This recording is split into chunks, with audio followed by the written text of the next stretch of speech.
ستمبر 1970 میں اردن کی مسلح افواج اور فلسطینی عسکری پسندوں کے مابین شروع ہونے والے خونریز واقعات کو بلیک ستمبر کے نام سے جانا جاتا ہے، جن کے نتیجے میں ہزاروں افراد جاں بحق ہوئے اور یہ تنازع جولائی 1971 تک جاری رہا۔ در حقیقت یہ واقعات کا ایک تسلسل تھا جو پہلے سے جاری تھے اور ان کی انتہا خون خرابے کی صورت میں نکلی۔ بلیک ستمبر سے قبل پیش آنے والے چند واقعات میں فلسطینی عسکریت پسند تنظیم فلسطین لبریشن فرنٹ کی جانب سے متعدد مسافر طیاروں کی ہائی جیکنگ بھی شامل تھی۔ ان واقعات کے 30 سال بعد برطانوی حکومت نے چند مخفی سرکاری دستاویزات کو عام کیا تھا، جن کے ذریعے بلیک ستمبر سے قبل ہونے والے سلسلہ وار واقعات سے آگاہی ملتی ہے۔ ان دستاویزات سے یہ معلوم ہوتا ہے کہ حکومت برطانیہ نے کیسے فلسطینی عسکریت پسندوں سے بات چیت کی۔ اردن کے بادشاہ شاہ حسین نے فلسطینی عسکریت پسندوں کے خلاف اسرائیل سے مدد کی اپیل کیوں کی، اور ان تمام واقعات کے دوران امریکہ کن امور پر برطانیہ سے متفق تھا۔ یہاں پہ یہ جملہ میں ایک بار پھر دہراتا ہوں، شاہ حسین نے فلسطینی عسکریت پسندوں کے خلاف اسرائیل سے مدد کی اپیل کیوں کی؟ ان تمام واقعات کے دوران امریکہ کن امور پر برطانیہ سے متفق نہیں تھا۔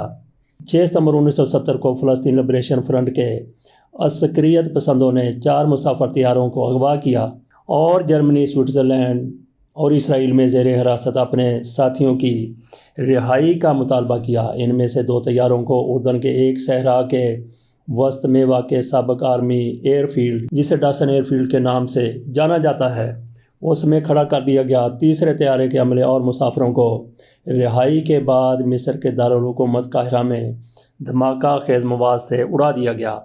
چوتھے طیارے کو ہائی جیک کرنے کی کوشش اس وقت ناکام ہو گئی جب جہاز میں موجود دہشت گردوں کو شکست کا سامنا کرنا پڑا۔ ایک ہائی جیکر اس دوران ہلاک ہوا، جبکہ ایک خاتون ہائی جیکر لیلا خالد کو گرفتار کر لیا گیا۔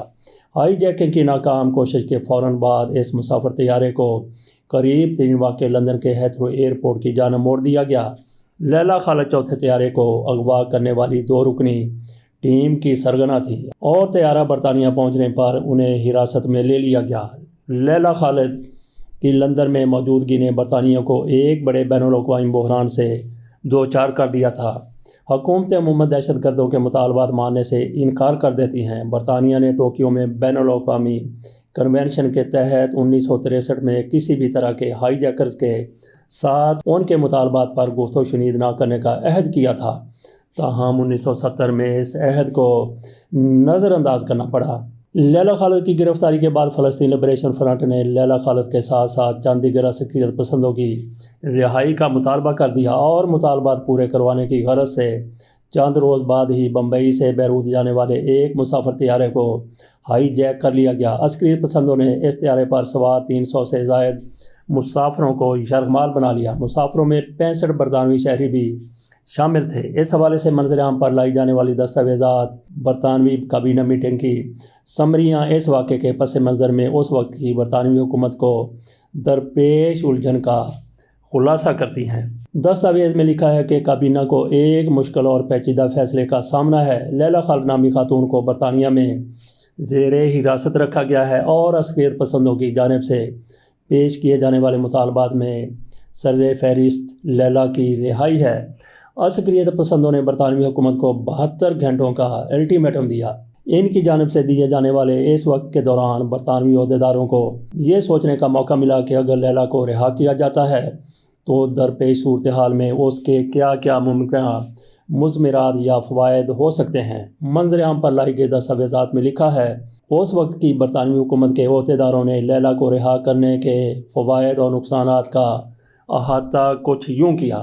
اس میں فائدہ کیا ہو سکتا تھا؟ ہمیں عسکریت پسندوں کو فوراً اپنے سر سے اٹھانا چاہیے اور اسے برطانوی شہریوں کی جان بچانے کے اقدام کے طور پر دیکھا جانا چاہیے۔ نقصانات یہ بتایا گیا کہ پائلٹس اور ایئر لائنز اس معاملے میں یک آواز ہیں کہ بلیک میلرز کے سامنے ہتھیار ہرگز نہیں ڈالنے چاہیے، اور اس اقدام یعنی رہائی کا مطلب یہ ہے کہ ہم ہائی جیکنگ کے بارے میں اپنے پہلی بیان کردہ پوزیشن سے ہٹ جائیں، جو در حقیقت بین الاقوامی سول ایویشن کمیونٹی میں ہماری ساکھ کو داغدار کر دے گی۔ اس کا یہ مطلب بھی ہے کہ ہم 1963 کے ٹوکیو کنونشن کی خلاف ورزی کر رہے ہیں۔ اردن کے دارالحکومت عمان میں موجود سفارتکاروں اور ایک ثالث کی مدد سے جہاز پر موجود عسکریت پسندوں نے برطانوی حکومت کو دیے گئے 72 گھنٹے کے الٹیمیٹم میں توسیع کر دی۔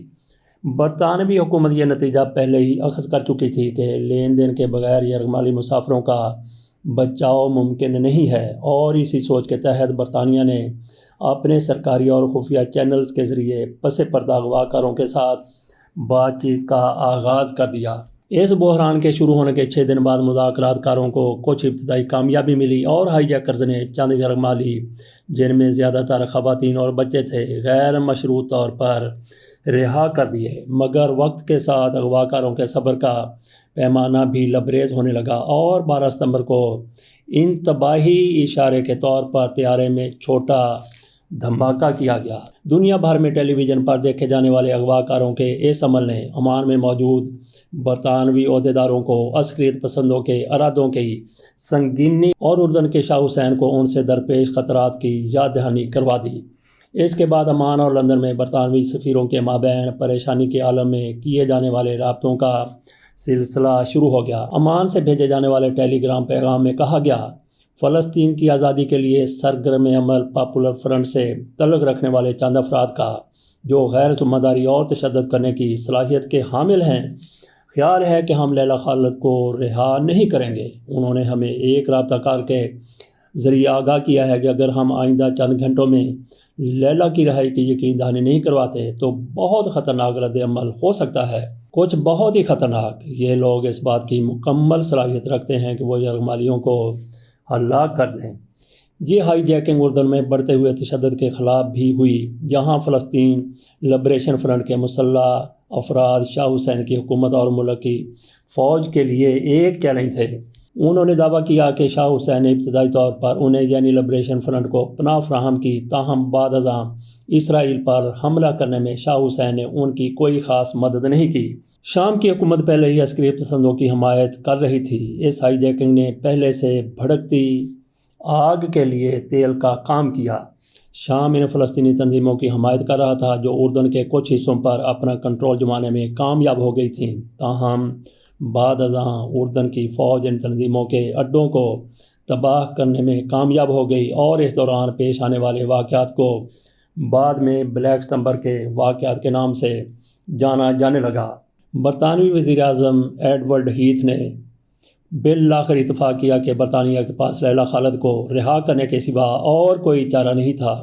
13 ستمبر کی صبح 7 بجے BBC عربی ریڈیو سے برطانوی حکومت کا ایک بیان نشر کیا گیا، جس میں کہا گیا تھا کہ برطانیہ لیلا خالد کی رہائی کے بدلے طیارے پر موجود یرغمالیوں کی زندگیاں بچائے گا۔ برطانیہ کے اس فیصلے پر اسرائیل سیخ پا ہوا، کیونکہ اسرائیلی حکام کا ماننا تھا کہ اس فیصلے سے دہشت گردی کی حوصلہ افزائی ہوگی۔ منظر عام پر لائی جانے والی دستاویزات سے یہ پتہ چلتا ہے کہ اس فیصلے کے اثرات اردن میں شاہ حسین کی پوزیشن اور برطانوی امریکی تعلقات کے استحکام پر بھی پڑے۔ کچھ ہی روز بعد شاہ حسین نے لندن اور واشنگٹن سے رابطہ کر کے مدد کی باقاعدہ درخواست کر دی۔ برطانوی کابینہ کی میٹنگ کی سمریوں میں انکشاف کیا گیا کہ شاہ حسین اپنی تشویش کی انتہا پر تھے، اور اسی تشویش کے زیر اثر انہوں نے برطانوی اور امریکی حکومتوں سے درخواست کی کہ وہ مل کر اسرائیل کو اس بات پر آمادہ کریں کہ وہ شام کی افواج پر بمباری کرے جو فلسطینی عسکریت پسندوں کی حامی اور مددگار تھیں۔ ایک بار پھر غور کیجیے، یہ اردن کی طرف سے کہا جا رہا ہے کہ اسرائیل کو اس بات پر آمادہ کریں گے وہ شام کی افواج پر بمباری کرے جو فلسطینی عسکریت پسندوں کے حامی اور مددگار تھیں۔ یہ شاہ حسین کیسے کہہ رہے ہیں؟ برطانیہ اور امریکہ کو کہہ رہے ہیں کہ وہ اسرائیل کو یہ سمجھائیں۔ ایک عرب حکمران کی جانب سے یہ ایک بے نظیر بے مثال درخواست تھی، جس کے تحت اردن نے اسرائیل سے اپنے ہی پڑوسی مسلمان ملک شام پر بمباری کی درخواست کی تھی۔ شاہ حسین کی اس درخواست پر لندن میں سخت خوف و ہراس پھیل گیا۔ شاہ حسین کا سب سے قریبی مغربی حلیف ہونے کے باوجود برطانیہ نے یہ پیغام اسرائیل تک نہ پہنچانے کا فیصلہ کیا اور یہ معاملہ مکمل طور پر واشنگٹن کے ہاتھ میں چھوڑ دیا۔ تاہم 2001 میں منظر عام پر لائی گئی چند دستاویزات میں یہ انکشاف ہوا کہ اسرائیلی حکومت اور امریکہ کے ساتھ اردن کے رابطے میں خلل پڑنے کی وجہ سے شام پر بمباری کی درخواست لندن کے راستے سے آئی تھی۔ دستاویزات سے پتہ چلتا ہے کہ واشنگٹن نے اسرائیلی وزیر اعظم گولڈا میئر کو یہ پیغام پہنچایا، لیکن تاحال یہ معلوم نہیں ہو سکا کہ اسرائیلی وزیر اعظم نے اس پر کس رد عمل کا اظہار کیا۔ شاہ حسین کی جانب سے کی گئی اپیل کے بارے میں اطلاعات اس وقت کے ذرائع ابلاغ میں شائع ہوئی تھیں۔ اس وقت تمام طرفین نے اس دعوے کی سختی سے تردید کی تھی۔ فلسطین نے دعویٰ کیا تھا کہ اس درخواست کے بعد اسرائیل نے اردن کو خفیہ طور پر ہتھیار فراہم کیے تھے، اور اسرائیل نے شاہ حسین کے اس دعوے کو تسلیم کیا تھا کہ شام کی جانب سے اردن پر چڑھائی مشرق وسطیٰ میں ایک نئی جنگ کا باعث بنے گی۔ تاہم اغوا کاروں سے مذاکرات کے برطانوی حکومت کے فیصلے نے واشنگٹن کو ناراض کر دیا تھا۔ واشنگٹن اور لندن میں ہائی جیکرز کے معاملے پر پیدا ہونے والے تناؤ کا خاتمہ برطانوی دفتر خارجہ کے مستقل انڈر سیکرٹری سر ڈینس گرین ہل اور وائٹ ہاؤس کے ایک سینئر عہدیدار جو سسکو کے مابین فون پر ہونے والی ایک گفتگو کے ذریعے ہوا۔ سسکو نے سر ڈینس کو بتایا، میرے خیال میں آپ کی حکومت کو اس نوعیت کے اقدام کے نتیجے میں امریکہ میں پیدا ہونے والے غصے کو بہت محتاط انداز میں دیکھنے کی ضرورت ہے۔ دستاویزات کے مطابق سر ڈینس نے جواب دیا، برطانوی حکومت نے اس کا جائزہ لیا ہے، اسرائیل اس معاملے میں کچھ نہیں کرنے والا، اور اس کے نتیجے میں ہمارے شہریوں جو یرغمال بنائے گئے ہیں ان کی جان جا سکتی ہے۔ آپ تصور کر سکتے ہیں کہ اگر ایسا ہوا تو یہ کتنا برا ہوگا۔ میرا مطلب ہے لوگ پوچھیں گے ہم نے کوشش کیوں نہیں کی۔ اس وقت شاہ حسین نے فرانسیسی اخبار کو انٹرویو دیتے ہوئے اغوا کاروں کی مذمت کرتے ہوئے انہیں عرب دنیا کے لیے وجہ شرمندگی قرار دیا تھا۔ انہوں نے یہ بھی انتباہ کیا کہ اگر لبریشن فرنٹ کے عسکریت پسند جنگ بندی کے حالیہ معاہدوں کا احترام نہیں کرتے تو انہیں اس کے نتائج بھگتنا پڑیں گے۔ 16 ستمبر کو شاہ حسین نے محمد داؤد کی سربراہی میں ایک فوجی حکومت تشکیل دی۔ اس حکومت کو لبریشن فرنٹ کے رہنما یاسر عرفات نے فاشسٹ فوجی بغاوت قرار دیا تھا۔ اب ذرا نظر ڈالتے ہیں بلیک ستمبر کے کچھ واقعات کی طرف۔ 17 ستمبر کو اردن کی فوج نے اردن کے طول و عرض میں واقع علاقوں میں موجود عسکریت پسندوں کے خلاف بڑے پیمانے پر کارروائی کا آغاز کیا۔ اس بڑی کارروائی سے ہفتوں قبل ہی دونوں فریقوں کے درمیان وقفے سے جھڑپوں کا سلسلہ شروع ہو چکا تھا۔ اردن کی فوج کے کمانڈروں نے صبح سویرے دارالحکومت عمان میں ٹینکوں کے داخلے کا حکم دیا اور کارروائی میں توپ خانہ راکٹ اور مارٹر گولے استعمال کیے گئے۔ کن کے خلاف؟ فلسطینیوں کے خلاف۔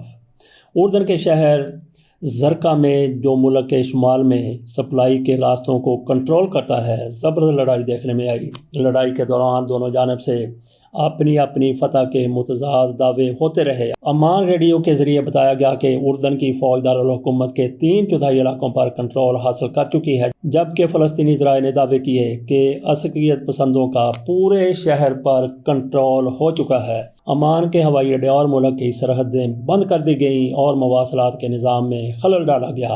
اردن کی جانب سے سرکاری سطح پر دعویٰ کیا گیا کہ شاہ حسین کی افواج نے فلسطین لبریشن آرگنائزیشن کے صدر دفتر پر دھاوا بول دیا ہے، لیکن اس وقت تک فلسطین لبریشن آرگنائزیشن کے رہنما یاسر عرفات کے متعلق پتہ نہیں چل رہا تھا کہ وہ کہاں ہیں۔ چند لوگوں کا خیال تھا کہ وہ اس وقت شام میں موجود تھے۔